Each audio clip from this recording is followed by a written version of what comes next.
Let's We back, roll it out. baby. We back. We back. Get pumped up, folks. Thanks so much for tuning in again. It's Jamie from Keep Your Head Up Hockey. We got J Dog, Jamie Bruce in the house. How's it going, J Dog? Doing great down here in Punta Cana, of course. Bavaro Punta Cana. I'm sitting here at the lovely Malia and Coquetel Golf Resort. I'm outside and in nature, and it's a pretty nice day. A little overcast, but just jacked up because I seen about 40 people at just about every bar that has sports going on already at this time of the day, and they're all there for the USA Canada game. All right, yeah, we got a big game tonight, and same thing here on the East Coast. I was out today, and they're advertising, the game and trying to get people in their bars to watch it. I got a bunch of friends that are having people over for a barbecue and to watch the game. So, people are pumped up for this game, and it's not so much just about hockey now, right? We've got this Trump guy saying all this BS and getting people all pissed off, and people are booing anthems in Montreal and all of a sudden the Montreal Canadiens fans they're proud to be Canadian, yelling and screaming and booing the U.S. anthem. I thought it was craziness, but a big game tonight, a lot on the line. These teams have played 19 times in their history, and to be honest, Canada's had their number. Last one, big one, was Canada winning with the gold medal goal, the golden goal, Sidney Crosby. So lots on the line tonight. What are your thoughts about this huge matchup, Jay? Well, I think that I'm not a big fan of this booing of the national anthem. So that's I think that should be keep the politics out of sports. There's I think that there's you can like I said as far as booing Austin Matthews the other night, the first game that was hilarious. I'm a Leaf fan. I'm a Leaf fan. I think it was funny as fuck because that was the typical Hab fan just disliking the Leafs. That had Yeah. I don't think that had anything to do with the political side of things. However, the anthem thing is not something that I'm on board with. Keep your politics, to yourself. When it comes to sports, I don't think that it has any place in it whatsoever. And if you want my honest opinion, I think that the Canadian fans have just fueled the fire of the American hockey team. And if I was the Americans right now, I'd be out for blood. Just I'd be punching faces and cross-checking and whatever else, and just making this game like the most annoying, physical in like matchup that I possibly can imagine, out of spite for it. There's no need Yeah. for it. And just because Trump's doing whatever he's doing, and here's the thing: the media is controlled by a certain amount of people, and the media basically controls a lot of people. Mm. And you don't know. Nobody knows what the government's doing. Nobody knows whether he's right or he's wrong. Nobody knows. It's all hearsay, and so it doesn't really matter whether he's right or wrong or not. Uh, keep that shit out of hockey. It's Yeah. bad enough Gary Bettman ruined the NHL. If you want my honest opinion, Yeah. and he's so politically backed. It's crazy. He ruined the NBA too, as far as I'm concerned. And like you look at the way the refereeing, the officiating is going. That's the politics in hockey right there now that we see all the time. And the refs have more control, and that's what the whole world's about right now is more control. And the refs are controlling everything. It's about the powers that be having control over all of us. And you know what? The games aren't as fun to watch anymore. And No. because it's just aggravating listening or watching the refs control the whole game, and then that you see they have access to being able to replay some of these things now, and they're still getting the calls wrong. So it's just so misguided and so very badly managed. I Games like these, I hope the refs stay out of them, and that not Yeah. only the game but the tournament itself. I think we need more of these because I'm actually excited. I wasn't excited for the Stanley Cup last year. I wasn't excited for Neither. any, because of the way things went. I mean, obviously I'm a Leaf fan. I like that made me feel a little bit deterred. But as soon as the Leafs were out, I just didn't care anymore because I saw, I watched a few more games, obviously, but I didn't feel like excitement like I used to, and this is just as good, if not better, than the Stanley Cup final, even if the Leafs were in it. I love this shit. I love the country. I love the, like the unity that it brings together, but keep the politics out of it. Well, it's our game, right? And it's always been our game. And I think that means a lot to us Canadians. We love our beer. We love our Tim Hortons. We love our freedom. But also we love our hockey.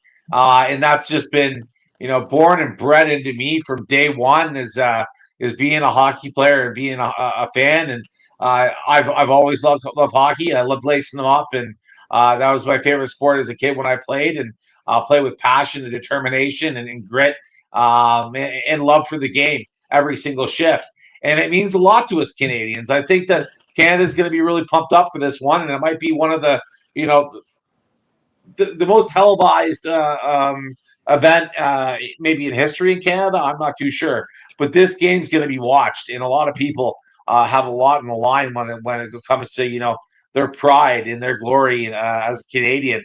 Hopefully to have them win. I got to ask you the question. We'll move on after this one, but we'll ask the question. So in the Finland-U.S. game, yes, Montreal booed the national anthem. They booed Matthews. Will it happen again?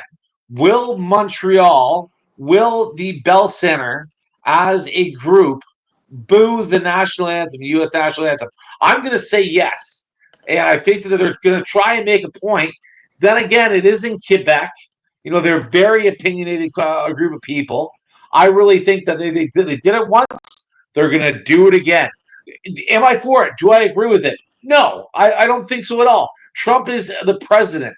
He's not the actual country. He's not he's not the bread and the butter. He's not the passion, the whole group of that country, the U.S. He represents them, yes, and leads them right now, yes, but he's not the whole country. I think it's a bunch of BS that they booed the national anthem. Should they do it again? No. Will they do it? I'm saying yes. What's your thoughts, James?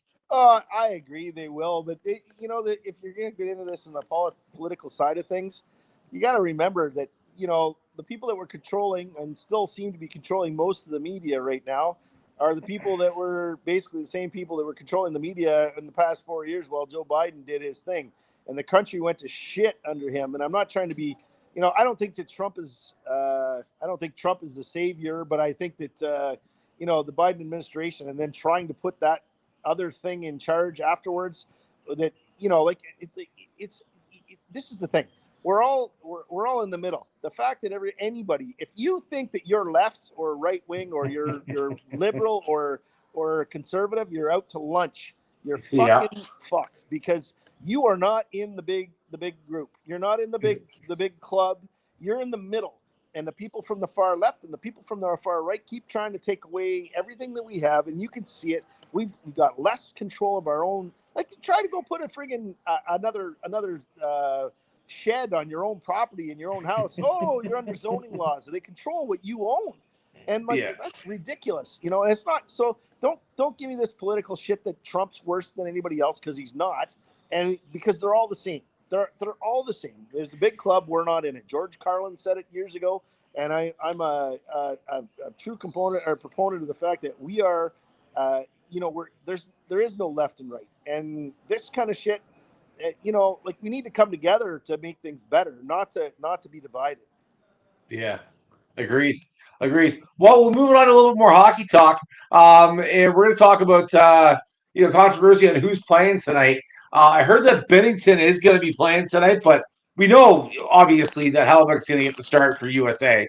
They'd be crazy to start anybody else. But who do you think that Canada should start? Should they go with Bennington again, or should they go with Hill and Montembeault? Like, what are your thoughts? I don't. I'll be honest with you. I think Montembeault is a backup goalie. He plays well at home. He's from the area, whatever. But if things go really well, put him in. If things go real awry, put him in. But Bennington should be starting. He played well. I think the experience he has, he's got a cup under his belt. He's played in some big games. And yeah, he let a couple of bad goals in the first game, but not exactly his fault. There was a little bit of defensive breakdown there, so it wasn't exactly his fault. I mean, you still got to get through 5 players before you get to the goalie. So that's the one thing that people seem to forget sometimes. And, Yes. you know, you like the shooters now, the sticks now, like, I mean, the amount of speed coming off of these sticks and the flex in these things. I mean, you don't need, yeah, it's a half second. That's all, you know, and not even. And that puck is off your stick. And you get guys like Matthews who can fire the fucking puck. I mean, Yep. you know, it's not just him, it's everybody. And you can't, I'm getting off topic here. Let's just put it this way. I think Bennington should start because of the experience. And I think that, you know, you think the first game you're at home at the Bell Center where you're not exactly liked either, even though, you know, everybody's cheering for you. You still have that, you know, if I fuck up, then they're going to hate me. And Yeah. you know, I still got to come back here for a few games. So you gotta take that under consideration. The amount of pressure playing in your home country in a tournament like this and being the starting goalie. I don't think there's anybody that has more pressure on them. You know, a lot of pressure on him, but really, I think he held it together. You know, against that first game in Sweden and against Sweden, and played really well. Had some great saves. Kind of Overtime, the he end was of the game. crazy in overtime. Yeah, fantastic. Yeah, he really held it together and got it done for us. So yeah, I'm agreeing with that. Definitely Bennington for the start, and I hope he keeps playing well because boy oh boy, he got it done in the first game. Big topic for this game, I think, is it's going to be a rough, tough game for sure. U.S. had a tough game, 6-1 win over Finland, and dominated the physicality in that game. And the Chuck brothers were the main part of that, I thought. I thought that Matthew and Brady, they brought it. They were running around with their head cut off like a chicken, just being crazy.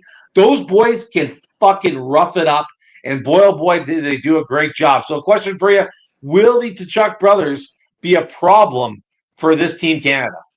Oh, absolutely. Yeah, both of them are skilled players. They're totally different players, though. I mean, Yeah. obviously, um, Matthews more skilled. However, when you want to get physical, you know, he can get physical. Don't get me wrong, but obviously Brady's a lot more physical. He's still a skilled player too. You know, he's a power forward. There's no question, and he's not afraid to drop the gloves. But he's not like, you know, he fights and he's tough, but he's not like a great fighter. And in these types of tournaments, you know, there's likely, you know, it's not likely that people are gonna the guys are gonna fight. I don't think. However, because of the situation with what's going on and booing the national anthem, that's a possibility. But I think the two of Yes. them obviously bring, like, I mean, you know, the skill sets that they have bring, you know, or that they bring are definitely you know, it's a good 1-2 punch type thing. And they're not even, you know, they're not even the best 2 players on the team, if you want my honest opinion. But No. you know, they're definitely going to bring something. The intangibles that both of them bring. There's only a couple players on the Canadian team that bring those same types of intangibles. You know, skill wise, there's 7 guys on the Canadian team that are better than them. You know, as far as Matthew's concerned, there's probably 10 or 12 guys on the Canadian team that are better than his brothers. So I don't foresee them being you know, lighting it up as far as scoring, but I definitely see. Well, maybe Matthew, but I definitely see them bringing those intangibles to the game that make it a very uncomfortable game for the Canadian team.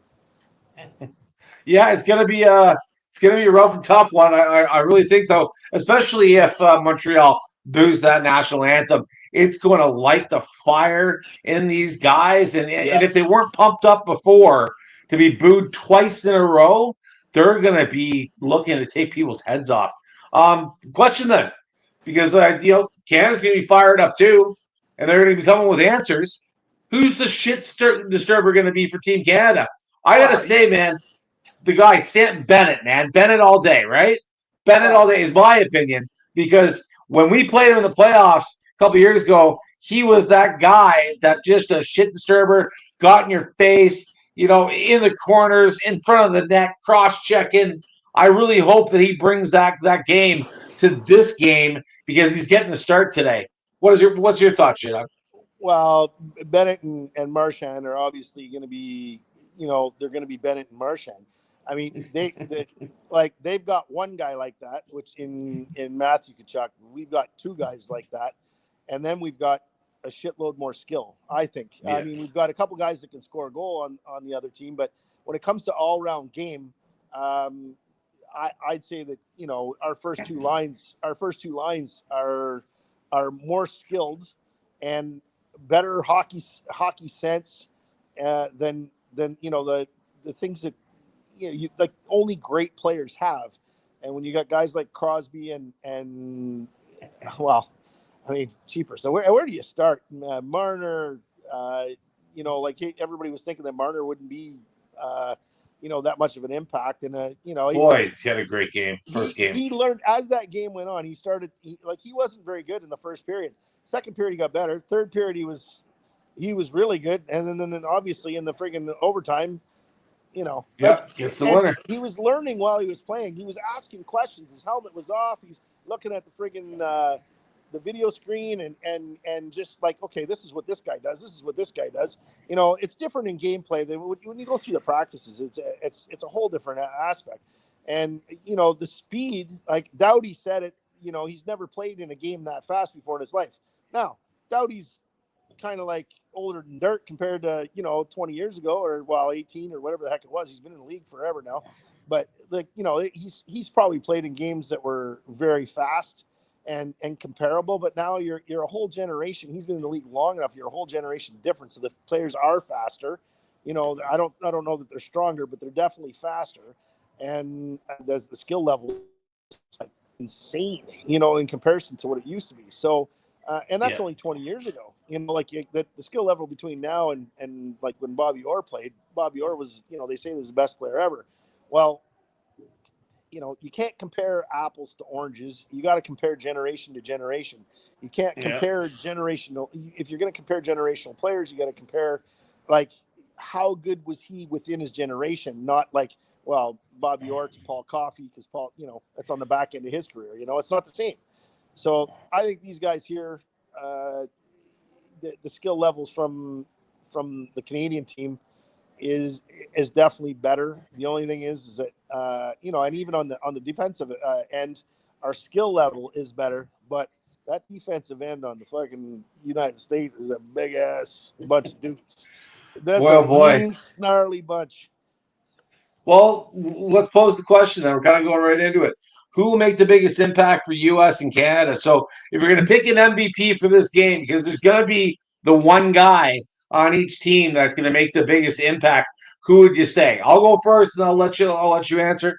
I got to say for the U.S., I'm going to say Matthews. Matthews is due for a big game. I think that today is going to be the day that he pops a couple. He's going to have a huge impact. He may score the winner. I'm hoping not the winner, but he may get a couple of goals that'll really turn this game in the U.S.'s favor. As for Canada, I'm picking the golden boy. I have to. He's playing so damn well. I'm going to go with Sid Crosby. Crosby is the guy. He's the GOAT for our generation. He really gets it done when it gets gritty, when you need to get a goal, when you need to get that play. He's the one to do it. Puts his body on the line, puts his soul, his heart on his sleeve, and goes out there and gets it done. And I really think that Sid Crosby's going to be the guy to really lead us to victory here today. But who's your thought on who's going to be the USA MVP in Canada for this game? Well, I think that Matthews is likely to be the guy. Or Tkachuk. I think the two, like Matthew, I think it'll be one of those two. I can't say I'd pick. It's just because if the game gets physical, I don't see Matthews being as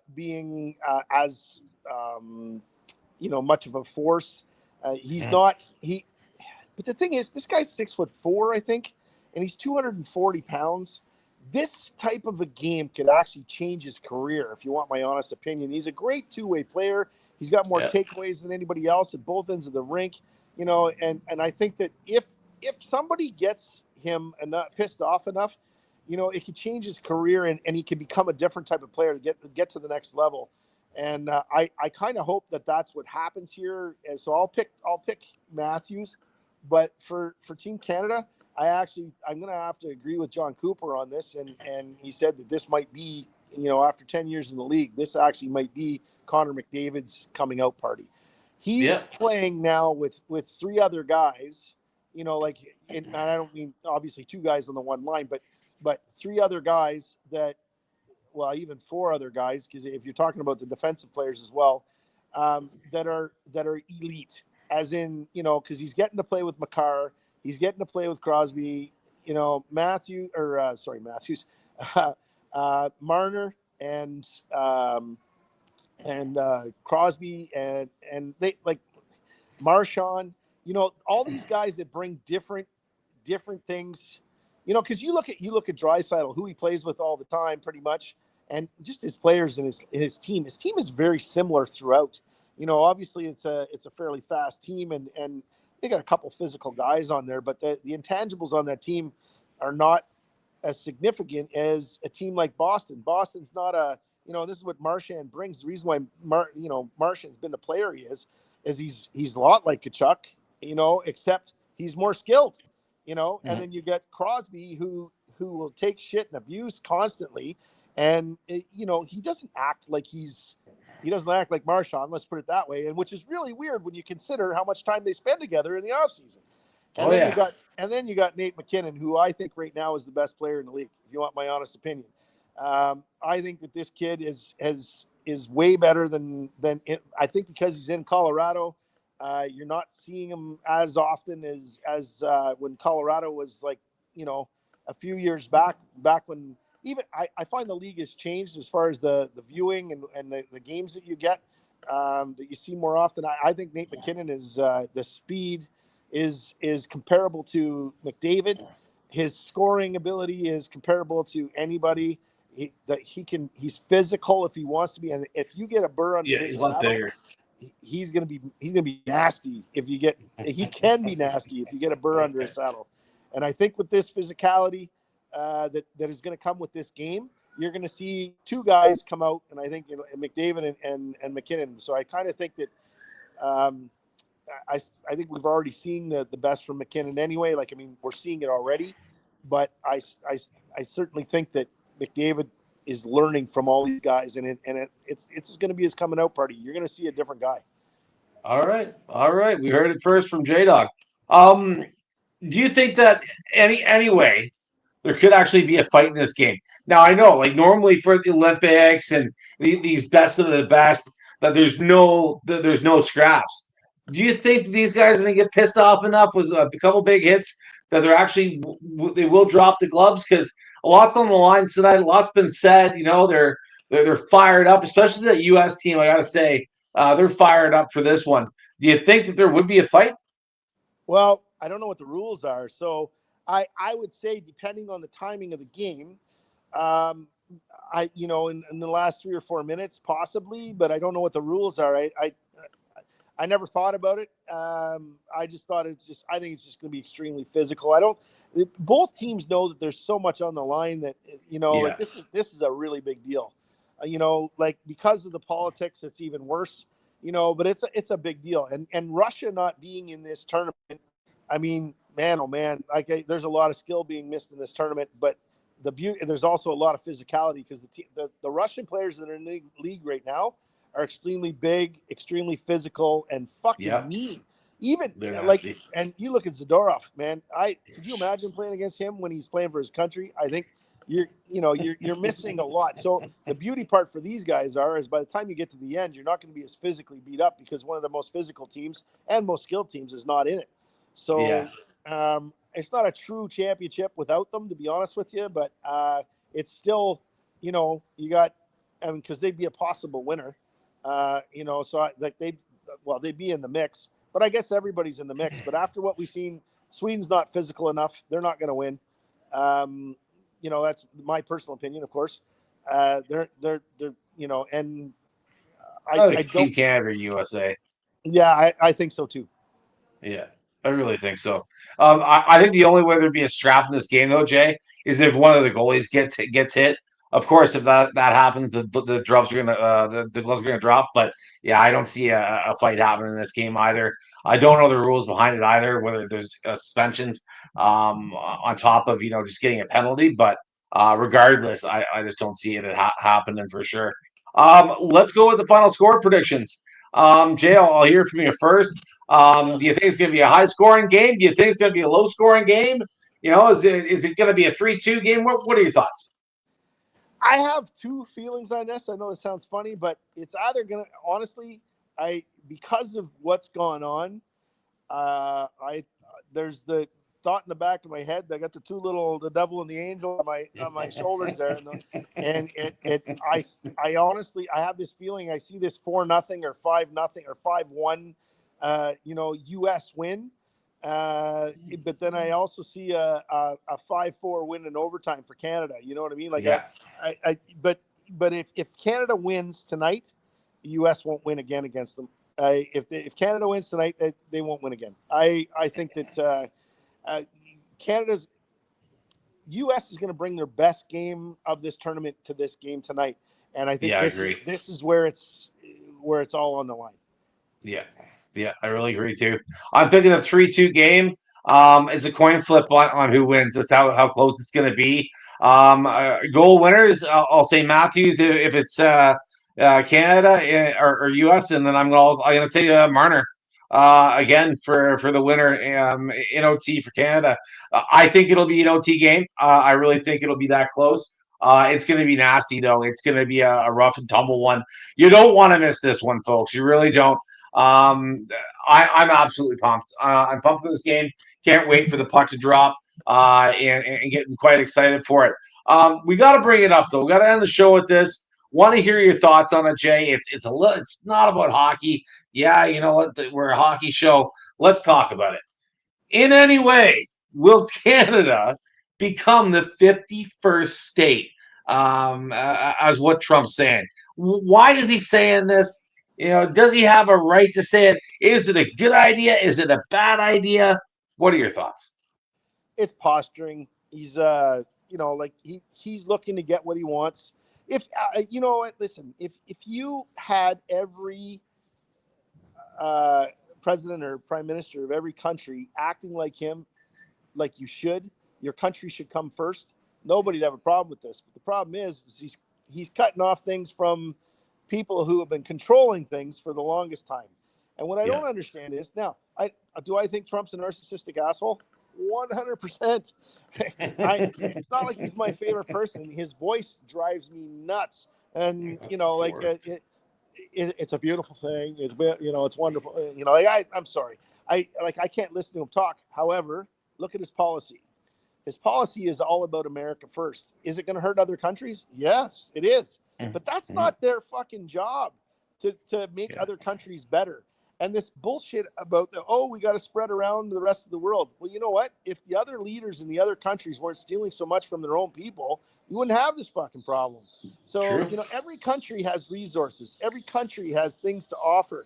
You get little countries look where I am in the Dominican Republic. Well, most people don't realize that beans and rice are like a major export here. And most people don't know that they make coffee here. Most people don't know that, it's not, I'm sure you know about bananas and plantains and shit like that, but there's tons of minerals here. There's tons of, there's all sorts of things that, and you go to little places like Turks and Caicos and whatever might not have a lot to offer. So yeah, they're absorbed by somebody else. I understand that. Help them out, that kind of thing. But countries like Africa, who are probably the richest country in the world, people, and they lie to you. The media lies to you. You go to these, I've been to 32 different countries. And I'll tell you this right now, a couple of the countries that I've been to that I thought were supposed to be shitholes were way more advanced than Canada and the United States. I can tell you that right now. And you're going to see that a lot. And that's where all your taxpayers' dollars are going. And that's what he's cutting from the U.S. aid. And if you notice what just happened in Canada, the friggin' revenue agency just washed all their friggin' data so you wouldn't find out what they're doing. So if that wasn't if that wasn't like the real deal, like that shit wasn't happening, that wouldn't happen. Like them trying to hide it wouldn't happen. So I think when you think about all the good policies that he has, like you ask, that's the crazy part. Ask anybody that is against Trump what his policies are. They don't know. Nobody fucking knows. They don't know. No. Well, what are you fighting for? You don't know what you're arguing because he apparently grabbed somebody by the pussy at one time. But like you're rooting for him or for people that have taken things away from you, and he's trying to give them back to you. So that's my as far as I'm concerned. I look at it. I don't give a shit. Like he's in another country, not mine. Yeah. I'm in a different country than my own as well. But the way I look at it is that every prime minister or president or dictator or whatever should be all about their own country first.